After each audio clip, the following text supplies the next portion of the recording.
Welcome to the Operation Move podcast. My name is Zoe, and this week I'm going to be talking a little bit about how to make a running training plan for when you aren't actually running.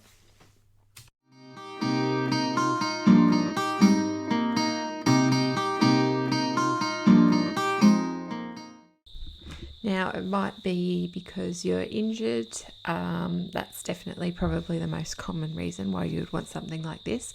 Sometimes it might be just an access thing in terms of like you've got a stationary bike in the house, but you can't get out because of looking after kids or just like with work being crazy or whatever it is. So there are loads of reasons why you would want to look at something that is going to sort of give you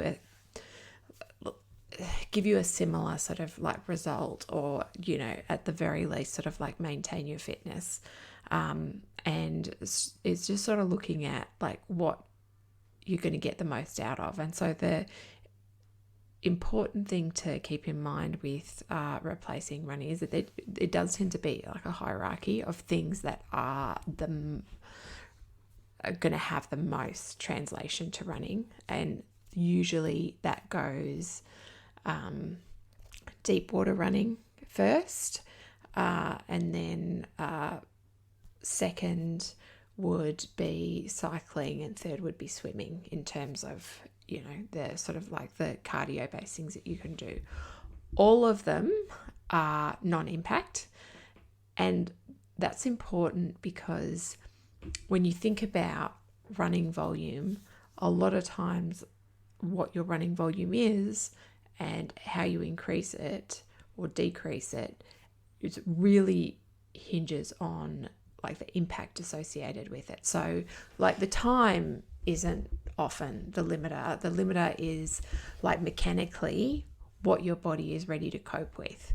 And so although you've probably heard of the 10% rule, it's not actually based on anything, and it's sort of this idea that it should be relatively safe, but the reality is that for one person, like a 5% increase is going to be too much, and for another person, a 50% increase is going to be fine.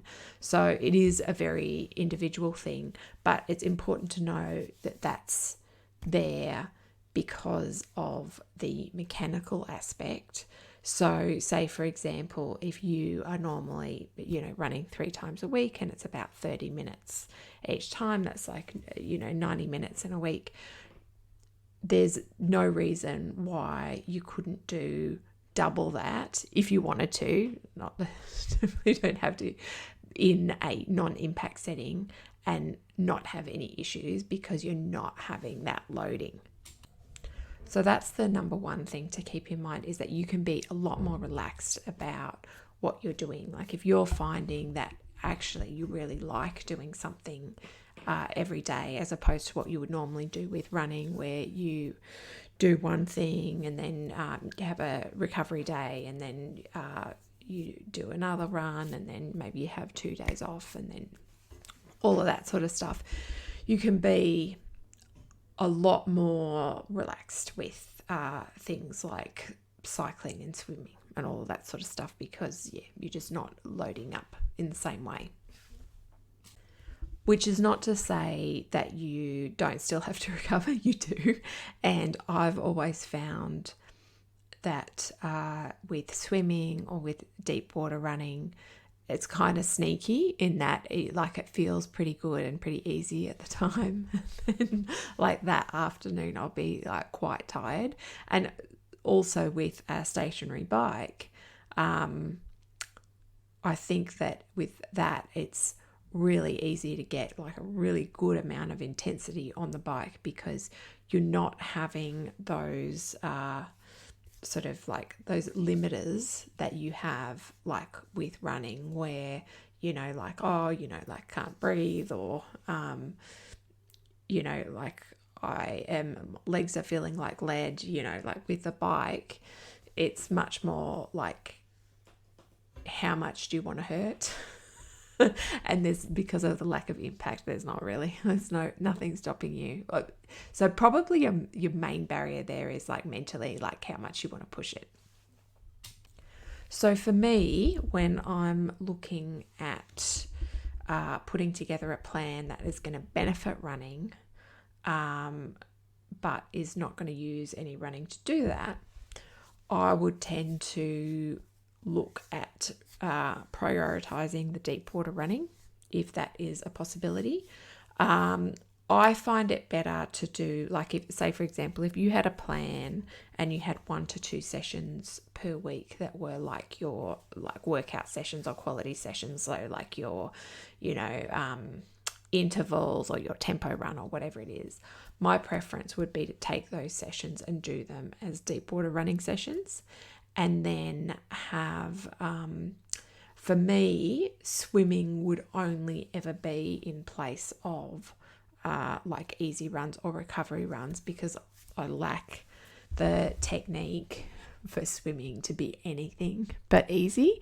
So yeah, like I have like one pace with swimming, which is very slow. So for that reason, like it's a great active recovery thing for me, but I'm not going to get like any intensity out of my swimming at all. So I would then tend to do that for sort of like the shorter, easy runs.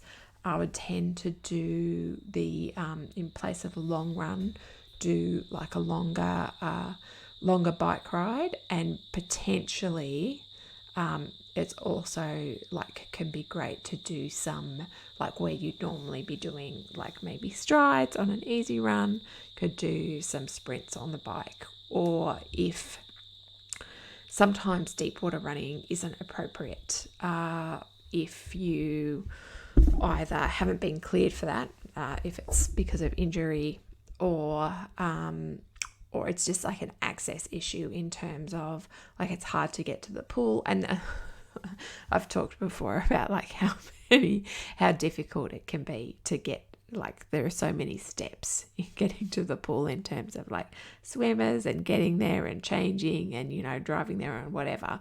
Whereas you might find like, yes, in an ideal world I would be doing deep water running, but in the real world, where it's a lot better to do something than to do nothing, the bike's a better option. So the bike can be a great option for those like workout sessions as well. And I mean, technically you could do sort of like swimming or deep water running for the in place of the long run, but I just find that my max for swimming is probably like about an hour, and that's after I've sort of like built up to it.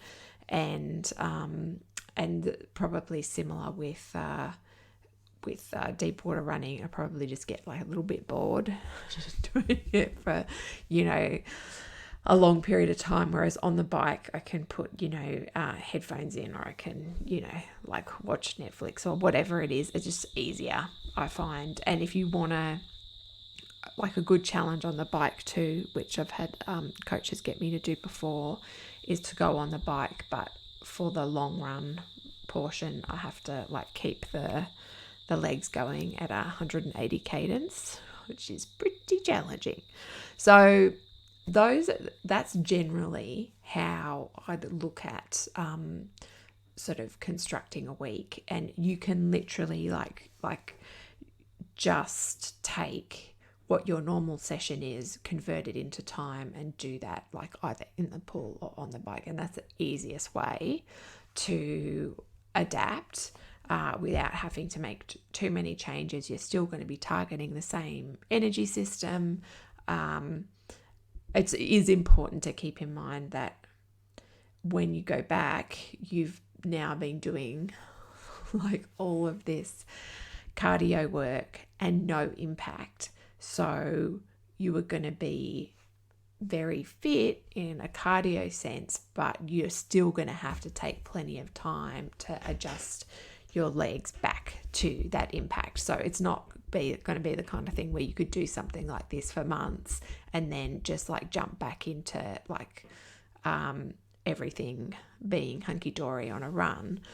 But what you can think about doing is going, okay, like I'm going to start with this 15-minute run, and then I'm going to finish by like doing the remainder, in the pool or on the bike. So you can kind of still maintain that volume while sort of reintroducing everything as well. So let's say you had normally been running like 5 days a week or whatever it is. Like, what would that then look like in a non-running program? So let's say that includes 2 workouts, 2 easy runs, and a long run. So you're looking at doing your long run in minutes on the bike, and then you are doing your, say, workouts in the pool with a flotation belt, if that's a possibility.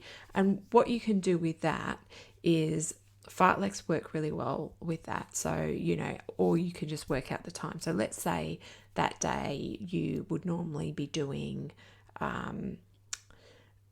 3 by 1 kilometer intervals. Then you go, okay, normally it takes me about 6 minutes to do a kilometer, so I'm going to do 3 by 6 minutes with recoveries. Or it might be that you're doing like a fartlek, which is 10 by 1 minute on, 1 minute off, really easy to do in the pool. Or even with probably the harder thing to do, I find, in the pool with deep water running is more like the tempo stuff, because it's not like as hard as you can go. It's kind of maintaining that moderate level that's a little bit hard but not too hard.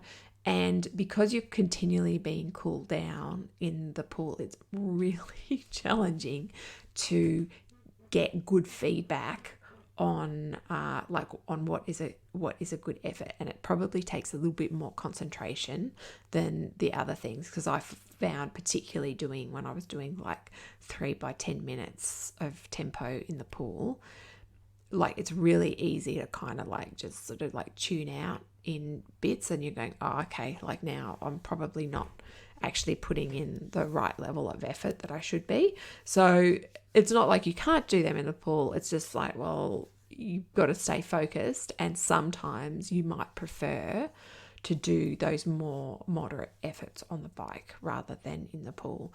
But it is also the kind of thing, it just depends on what you enjoy too. Like, one of the benefits for me of being in the pool is that like I go to that outside pool, and like, so get to be outside, there's fresh air. I'm not like in my garage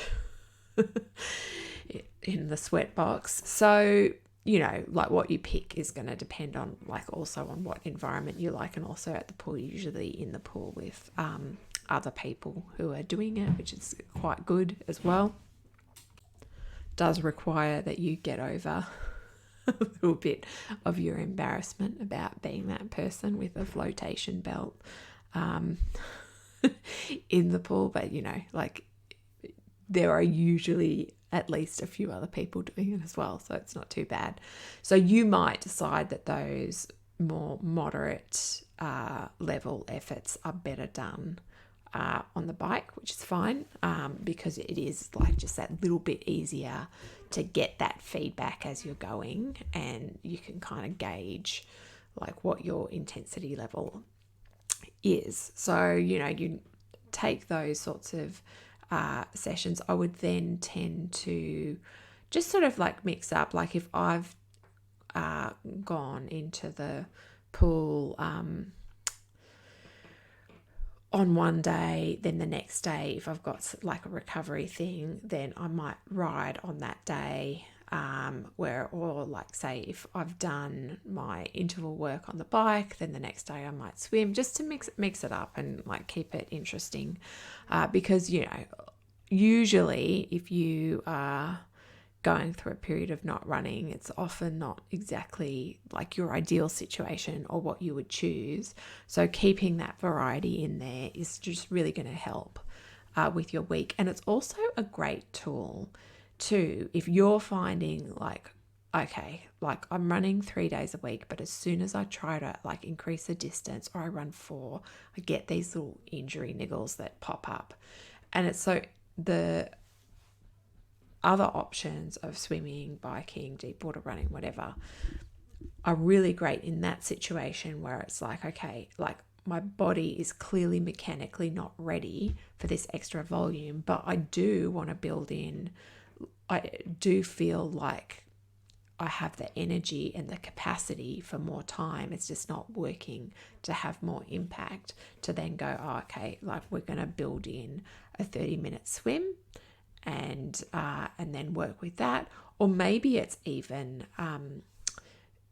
if your body is letting you know that it's not quite ready, even if you're running continuously, maybe that extra session you develop in is like doing a bit of walk run as a recovery. So it's not having quite the same amount of load, but you're still sort of like gently introducing something, and you can just like play around with what works for you. I do find, I haven't done this in a while, but I would like to get back into it, is that on the days when I have sessions, I do find like swimming recovery really good for that, because it just, I think just being supported in the water and, like you're moving in a different way, I just always found the recovery from that really good. And I always found that I got a lot out of, even though it's probably the least relevant to running, I found the demands of the breathing with swimming really helped my oxygen and lungs and all of that sort of stuff with running. So, you can sort of like play around with like, if I put this here, how does it feel? How's it impacting my week? And it's just a great option for adding something in without sort of like aggravating anything that has a tendency to be aggravated. So if your body is one that is pretty resistant to introducing running volume, you can get a huge amount of like all of the benefits of like all of the cardio stuff, all of the recovery stuff can very easily come from cross training. And I know that cross training in general tends to only be used by people when it's like the absolute last resort, or only when you're injured, but you can actually use it like all the time, and it can be really great. Like I often do that at the gym. They'll have a workout and there'll be like some run portion in it, and a lot of times that running portion just is not appropriate for me, because it's designed to be at a certain speed, and like maybe I've done like a workout the day before and it's just like not what my body needs. But doing something fast on the bike or the rower can actually be really great, because you're getting that same stimulus, getting like the blood is like getting into the muscles and like everything's moving, but it's not running and it's not impact. So that's often a choice that I make at the gym, which often surprises people, because they're like, oh, you should love this, it's running. And it is, but oftentimes I'm going to the gym specifically on my non-running workout days, so it's often not going to be like the best thing for me to run fast on those days. And also, even if it was, I would probably then not be getting in like the kind of warm up that I normally do on a pure like running day. So yeah, like it's just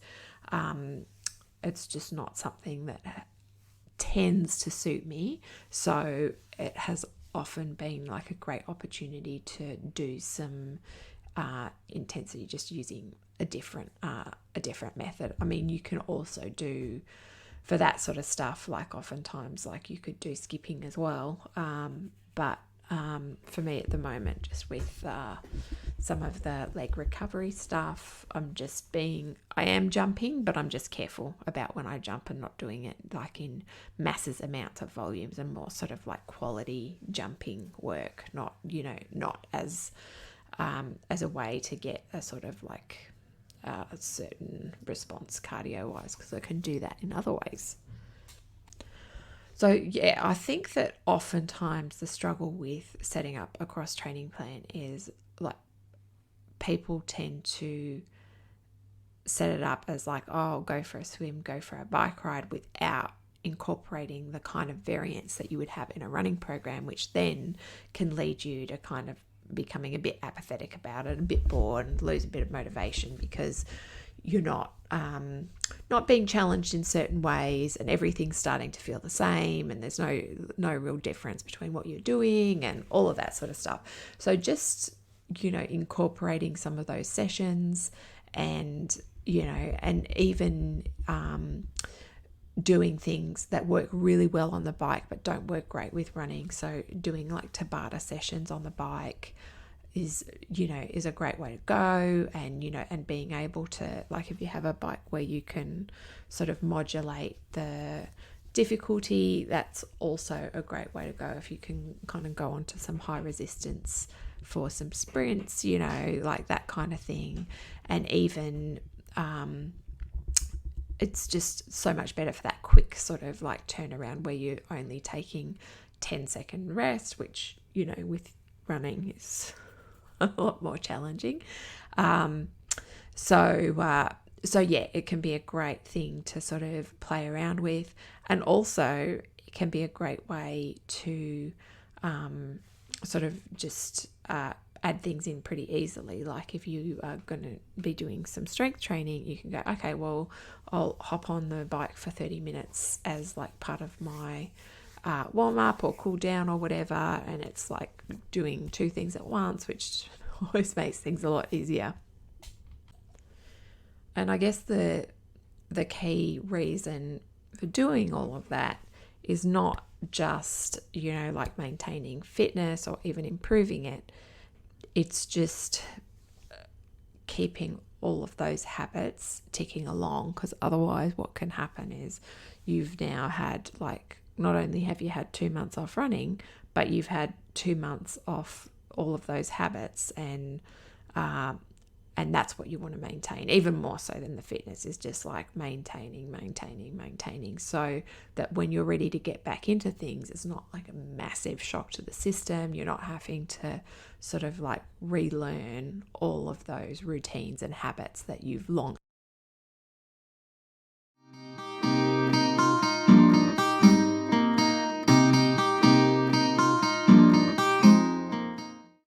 Hopefully that gives you some good ideas on what to do if you are having a period off running, or also how to advance your training if you are finding that there are some barriers to increasing your distance on individual runs or your overall volume as a whole. It's just a great tool that often gets ignored because like people always rather run than like hop in the pool or hop on the bike most of the time. That is it for this week. If you would like to support the podcast on Patreon, you can do that at patreon.com/opmove. And also I'm starting up doing in-person coached run sessions through the week locally. I'm in the Northern Rivers of New South Wales. So if that is something that you're interested in, then just send me a message and I will let you know what is happening and what we're going to be doing, and you can ask any questions, all that good stuff. And